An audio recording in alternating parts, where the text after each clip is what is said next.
So this is a fantastic exposition. Jason, if I could start with you just as a follow-up. You are among us the closest to the halls of power in Washington. In terms of, so the comments that Gal has made in terms of the kind of broader geostrategic look, how much of that is, from your experience, is actually taken into account when there are energy discussions or discussions of alternative energies, shale revolution? How much is there do you see the sort of global outlook of, implications for Nigeria, for instance, implications for the relationship with the Gulf states? And also, if you can tell us, from what you understand, whether there's a consensus among or an agreement, to the extent possible, across the aisle here, or whether we should expect sort of a shift in policy if we see a different administration?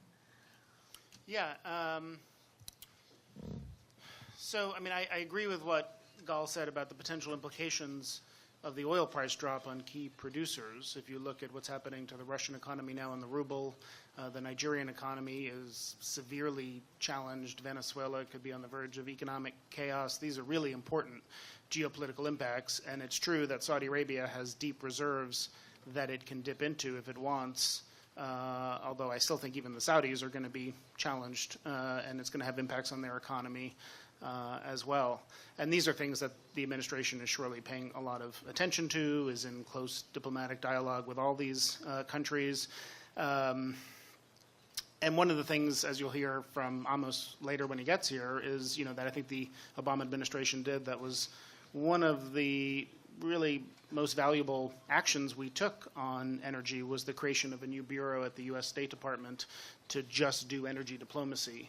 And Carlos Pascual, who I think very highly of, and Amos Hochstein as well, that in working with other people in the government as well, but that role that the Energy Bureau at the State Department played in this region on local gas deals, on working again with allies in terms of implementing sanctions against key producers like Russia and Iran, was all incredibly important. My perspective from having been in the administration, and this is where I would disagree with Gal, is the U.S. government does not tell refiners where to buy their oil from, and so there are market-based reasons that make a lot of sense to me about why the oil we would have backed out from the United States was light sweet crude from Nigeria, because the U.S. has a boom in light sweet crude, so much so that we're having a debate about whether we should export it, even though we're going to be net importers of oil. And the fact that the crude in the Middle East is less good quality, more medium, higher sulfur, is precisely what U.S. refiners want, because we've spent 15 years and tens of billions of dollars creating the most sophisticated refining capacity in the world. 2/3 of the world's heavy coking capacity is in the U.S. Gulf Coast. In terms of bipartisan agreement, there is none. And obviously Washington is sort of dysfunctional right now, and it's hard to get much done. I don't know that the change in, certainly the change in the U.S. Senate to Republican, we'll see a vote on the Keystone Pipeline. There might be a push for exports. We'll see we're already seeing another round to tighten sanctions against Iran, which is probably helped by a low oil price. But I don't think fundamentally you'll see a big shift away in policy. I think the biggest things that would change if a Republican were to take the White House in 2016 would not be so much on the side of U.S. production, but on the side of U.S. climate policy and the efforts that the EPA is making to reduce emissions from the power sector in particular, which are really important. Those would be the things I think you would see potentially walked away from. So this is a great segue to ask Michael about really all the concerns you raised are true not just for the United States, but to most developed economies today. And this is in the background of the Lima talks, et cetera, et cetera. So you point to sort of two a tension here between the fact that this is a global problem with global implications, and there are attempts to devise a global agreement, and yet the policies in the United States are so localized, and not even at the federal level, not even the state level, it's sometimes really at the local government level. So in the vein of the tricky part about making predictions is that they're about the future, do you envisage any kind of push for global standards, specifically with regard to shale, either gas or oil, and that could affect that part of things, that side of things? I see a push toward global best practices in terms of drilling technologies and transport technologies and that kind of thing. I think that, you know, there's development of what are the best ways to reduce leakage and so forth. I think that those will have very minor effects on the overall levels of production that occur.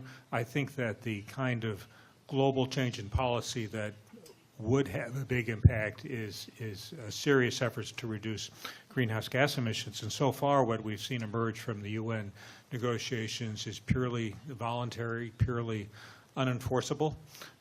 We saw that the Kyoto Protocol had no teeth. Canada was having difficulty complying because of its great increase in tar sands production, and so it dropped out completely, and there were no possible sanctions against it. So I think that the prognosis for staying within the 2 degrees is not very good. I think most of the projections are that we will be much worse than that, that there will be very, very serious adverse effects as a result of that.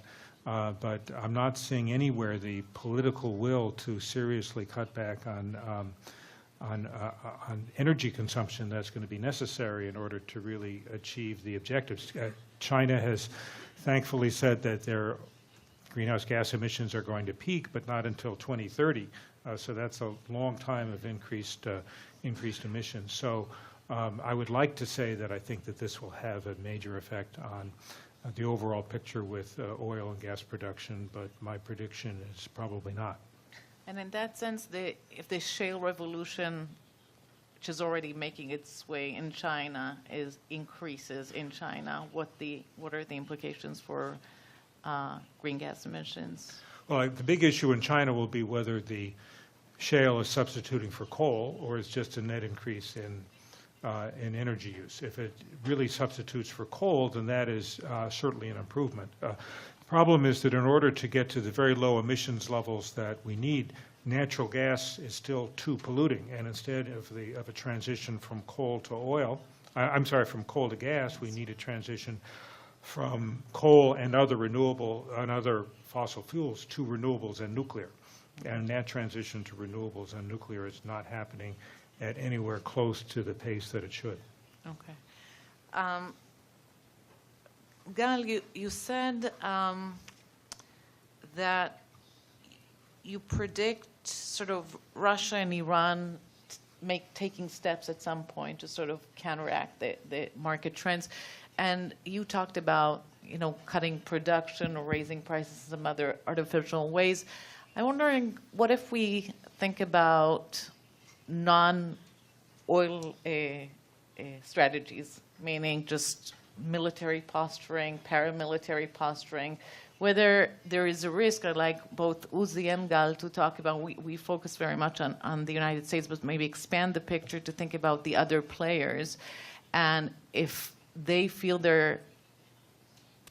we have their back to the wall, whether the risk here is to actually drive them to more aggressive behavior outside the energy market. I think we have to separate between Russia and Iran, two different stories here. I'm much more concerned about Russia because the idea of Putin being pushed against the wall into a corner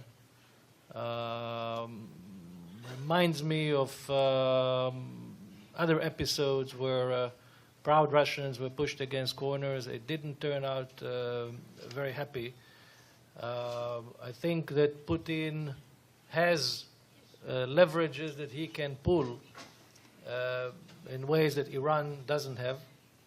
I'm not discounting the Iranian response, but I think that the pace of decline that we see in the Russian economy now is really happening extremely fast, whereas Iran has been in this for a long time, and has a little bit more staying power, I think. But we are at a very dangerous moment with Russia.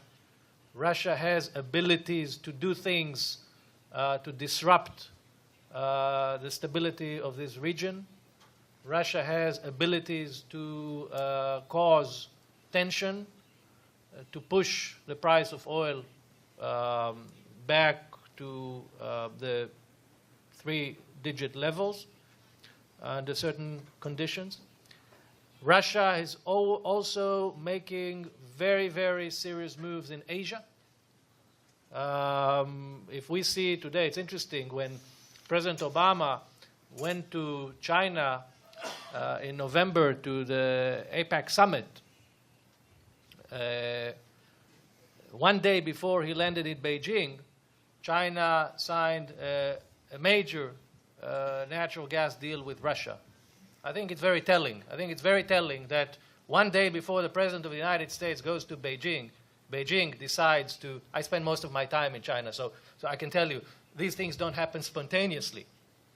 These are people that everything is planned, nothing happens just, it's not a calendar mistake. So the fact that China decides one day before Obama lands in Beijing to sign a gigantic gas deal with Russia is very telling. It's very telling what they think about America. It's very telling where they see Russia in their future. So Russian energy, that is. So I think that Putin has some options both in the East and in the West, but to get the immediate impact, he needs to do something about the price of oil. And the price of oil is much more easily manipulated than the price of gas, because gas is long-term, it's infrastructure, you don't see anything immediate. Oil, you can. So I think that's what we need to pay attention to. That. One thing that you mentioned before about China, Shale, there's no shale boom in China. They tried, didn't go. If you look at the new draft of the Chinese 5-year plan, the 13th 5-year plan, and you compare it to the 12th 5-year plan, where they were on shale and where they are now, you see that they really realize that shale comes, American shale is not Chinese shale, and their expectations about this bonanza are much dampened at the moment. So there's no shale boom in China, not yet. Which means there are still big clients in the Middle East. Which means that they will stay with coal, and they will probably burn every lump of coal that they can put their hands on for as long as the eye can see. One of the 4 tenets of the Chinese new 5-year plan, the strategic energy plan, which actually came before the 5-year plan, which is very rare in China. That shows you the degree of urgency. One of the 4th tenet of this plan is to focus on cleaner coal. I wouldn't say clean coal because there's no such thing, but cleaner coal. And I think that's their way of dealing with it. The other one is nuclear power. And I want to make one comment about nuclear power, if you may, because I think what happens today, we are at a very critical moment in the future of nuclear power around the world. Until now, nuclear power, nuclear technology, nuclear engineering, everything to do with nuclear has been based in the West. America, Europe, France. It's been a Western play. But what happens now, that due to a variety of reasons, whether it is Fukushima, whether it is radical environmentalists in Germany and Europe, all kind of reasons, we're not going to get into this, the West is turning its back on nuclear power. In America, it's mostly a result of the fact that we have cheap gas. Not so much that we are anti, but there is cheap gas, so no reason to. But the result is that the West is turning its back to nuclear power altogether. On the other side, if you look where the construction, China now is building 27 nuclear reactors. They have about 100 more in the planning phase. Russia and China are going to be the hubs of everything nuclear in the 21st century. That has huge implications, because years from now, if your son or grandson or granddaughter wants to study nuclear engineering, they will have to go to Russia or to China to get, and that means that everything nuclear, everything has the nuclear adjective to it, will move to these two countries. that has implications. That has strategic implications, and we are 1 minute before midnight when it comes to the future of nuclear. It's very important to pay attention to this. Great. Uzi, I'd like you to address the same questions about Iran and Russia, but before that, you threw that to the lawyers in the room, so I feel I must address that point about the chemical weapons. I think most international lawyers today would argue that the use of chemical weapons in an armed conflict, whether international or not international, is a war crime and a violation of international law. Regardless of the Chemical Weapons Convention, it's part of customary international law. It's part of the recently amended ICC Rome Statute of the International Criminal Court. The use of chemical weapons was added as a crime in non-international armed conflict. I think, you know, in a minute, okay, or a few minutes, and I think there was somewhat of a U.S. embarrassment with regard to revelations that the United States at least seemed to have been complicit in the use of chemical weapons by Iraq against Iran in the Iraq-Iran war. And that was, and they didn't really take a position then, at the very least, and that was part of the, I think, political embarrassment. So if I could ask you to sort of address the questions of the Russian posturing or Iran's posturing as the squeezes tightened on both these countries, whether we should be worried that at some point it's going to backfire or at least explode in different ways.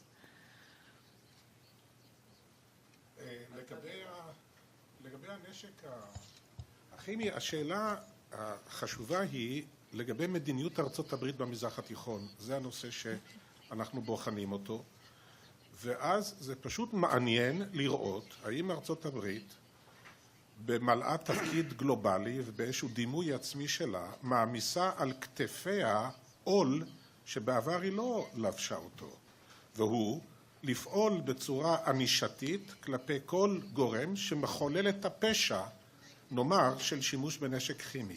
אם זה חדש, מבלי שאינטרסים אמריקאים נפגעו במישרין. אם זה עול שארצות הברית לוקחת על עצמה, א', הנשימה נעתקת, משום שהאזור רווי מצבים שזה עלול לקרות, וכמובן, זה גם מחייב למישורים של נשק להשמדה המונית אחרת. זאת אומרת, ארצות הברית לוקחת עצמה לפעול נגד כל מי שישתמש בנשק בהיקף כל כך צנוע יחסית. זה שבירה של כל מוקדמה ומבשר שארצות הברית תהיה שקועה עד צוואר באזור בעתיד. העניין הוא שהם לא עשו את זה בדקה האחרונה, ולכן התקדים לא נוצר, וכנראה שהם יחשבו פעמיים. יתרה מזאת, צריך לשים לב בנושא הגרעיני, שארצות הברית מצד אחד, וזה כן משליך על כל הדברים, מצד אחד השתיתה את מדיניותה באזור על כך שהיא נתנה ערבויות לבנות בריתה, ערבויות הגנה, למשל לסעודיה, ויכולה הייתה אולי לפעול נגד התגרענות סעודית עתידה, על ידי שהייתה אומרת, עלינו, אנחנו, ארצות הברית, לוקחים על כתפינו את עול ההרתעה של יריב פוטנציאלי, נאמר איראן. אבל באותה נשימה, בשנים אלה, ארצות הברית, במסמכי הדוקטרינה הגרעינית שלה, מרדדים את המחויבות בנושא הגרעיני. ובעוד שבעבר נאמר היה שיש שימוש בנשק גרעיני במקרה של שימוש בנשק גרעיני נגד ארצות הברית, העמדה האמריקנית הנוכחית פתחה פתח שארצות הברית לא חשה עצמה מחויבת להגיב בגרעין גם אם היא תותקף בגרעין. זו תרומה לתהליך של ההתרחקות מהגרעין, אבל זה לא מוסיף לביטחון העצמי של הסעודים. אז אתה כבר לא יודע איפה ארצות הברית עומדת. האם היא עומדת בנסיגה ממחויבויותיה, בדילול בגלל שהיא רוצה לרדת מהנושא הגרעיני, או שהיא מעמיסה על כתפיה משימות חדשות שבעבר היא לא ידעה. כל הדברים האלה יש להם השלכות על האזור. עכשיו לגבי רוסיה. פה גם מאוד חשוב המשחק האמריקני. ההתנהלות הרוסית, שאני לא יודע איך לאפיין אותה היום, יש בה גוונים של מדיניות רוסית מסורתית, יש בה גוונים חדשים, אבל אין ספק שזו מדיניות שהיא יותר אסרטיבית בשני כיוונים. פעם אחת ברצון לחזור להיות בעלי השפעה במרחבי ההשפעה שגובלים ברוסיה, ופעם שנייה משחק במזרח התיכון של ספוילר, של אדם שמרע ובדרך זאת ממנף, ותוסיפו לכך שרוסיה היא כן תלויה באנרגיה, היא ספק אנרגיה, ואצלה זה משחק תפקיד חשוב. במצב הזה, מה אתה עושה מול רוסיה? פה גם, למשל, דווקא ארצות הברית ברגע מסוים עשתה מהלך שגרר את מה שעושה היום רוסיה. האקזוברנס, זוכרים את האקזוברנס של הרחבת נאטו למזרח? זוכרים את האנלארג'מנט? זה היה כל כך הכרחי שנאטו תכיל את הערבויות הביטחוניות שלה למדינות הבלטיות? זה כניסה לחצר האחורית של רוסיה. לחשוב שלדברים האלה לא יהיו השלכות, זה משגה. זה היה הכרחי, כשהיום מדברים, ארצות הברית, שלפי סעיף 5 של נאטו, היא צריכה להתערב, לשלוח boots on the ground, להגן על לטביה? מה קרה פה? כל מה שזה אומר, זה שכשמתמודדים עם גורם בעייתי כמו רוסיה, צריך לנהוג בתיעדוף יותר חכם, בפחות אקזוברנס, לא לדחוק צדדים לפינה שפוגע באינטרסים די לגיטימיים של רוסיה. מדובר במרחבי השפעה באזורים שגרים בהם דוברי רוסית, אזורים שהיסטורית היו שטח רוסי. קצת יותר זהירות, וזה אתגר שמונח כיום לפתחם של רבים. ישראל יש לה רומן רוסי קטן מהצד. האם הוא מועיל? האם הוא משיג את מטרתו? טוב, זה בעיה קטנה שלנו. אבל בראייה הגלובלית היה מאוד רצוי להביא לכך שתוך התחשבות באינטרסים רוסיים לגיטימיים יהיה תהליך שבעצם יצמצם את המשחק המסוכן שהיא הולכת בו עכשיו. השימוש בסנקציות, רבותיי, זה שימוש ברוטלי. הייתי שמח לראות שסנקציות כאלה מוחלות על בעיות מזרח תיכוניות אחרות, כמו למשל המקרה האיראני. עד כאן. That's great. I heard this morning driving here an opinion poll in Russia, 80% of Russians support Putin still, which is quite amazing for a number. Uzi reminded us that we haven't touched on another great power, which is Europe, in our discussion, and its involvement. Maybe Ambassador Iran will address Europe later in his remarks today. But it's time to open the floor to your questions. If I could ask you to be brief and introduce yourself. Oh, I thought it was... Oh, okay. So, sorry. Two questions. There was a gentleman in the back who wanted to ask a question? Or not? He left in protest. Okay, then we're, if you join me in thanking, one question, okay. Amit Mor, Eco Energy and the IDC. The IEA, International Energy Agency, just published a few days ago its forecast for U.S. and other, for energy production, especially oil production forecast for the next 20 years, which shows that the U.S. shale boom is going to maximize at about 2022 and then decline sharply in terms of U.S. oil production. What's your views about, of course, at this stage this is an estimate which can change later on due to technological changes. How this might affect U.S. motivation to become an independent, energy independent? So I'll comment on that. Obviously, there's a lot of uncertainty about the growth rate of shale, and if you could look at IEA, EIA, all the different private forecasts, you'd see a broad range. If I were to show you the U.S. Energy Information Administration, which has similar numbers to the IEA, each year does a reference case, which is what they think the world will look like, and then they do a high case, and then they do a low case. And if I were to show you for each of the last 5 years, the reference case, the high case, and the low case, and then actually show you U.S. production, it has perfectly tracked the high case. So every year we surprise to the upside. Every year we produce more oil and gas than we think we're going to. That can't continue forever. We can't continue to increase U.S. production 1 million barrels per day per year. So eventually the growth rate will slow. I don't know exactly where it's going to peak. My best guess would be it's higher than the IEA currently thinks it is. But eventually it'll peak and then slow. But still, that means a dramatic increase in U.S. production, a sharp decline in imports. And I don't think anyone really in the policy world in D.C. talks about energy independence. That's sort of a phrase that gets used politically, but we know that oil is priced in a global market whether we import or not.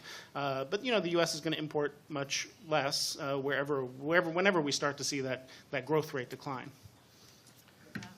Just one important comment about looking at the vegetables that make this salad more closely, because a lot of the numbers that are being reported talk about U.S. production, but it includes natural gas liquids, biofuels, things that are not. So I would first of all take a look. And not biofuels, natural gas liquids. But also biofuels. In the IEA, in the World Energy Outlook, biofuels is in. So you have to look. First of all, you want to get apples to apples compare. Look only at crude. Okay. So if you look only in crude, we're talking 3 million barrels until now. That's very nice, very impressive, but let's 3, right? That's the delta has been 3 so far in crude? 4. Okay, but that's not 10, it's not. So there's a lot of other elements in this salad. Last thing I want to tell you, there is a very good article that Steve Yative produced. You can look it up in the internet. It's called Why Energy Forecasts Go Widely Wrong. And he basically looked in retrospect at all the predictions of the IEA and the EIA and all these letters and acronyms.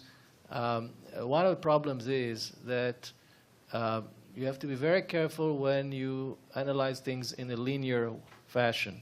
In the end, it's about people who need to make money. If they make money, they will produce more. If they lose money, they cap the wells. So take a look at this article. It's actually a very interesting analysis of this. It's online. Thank you all very much.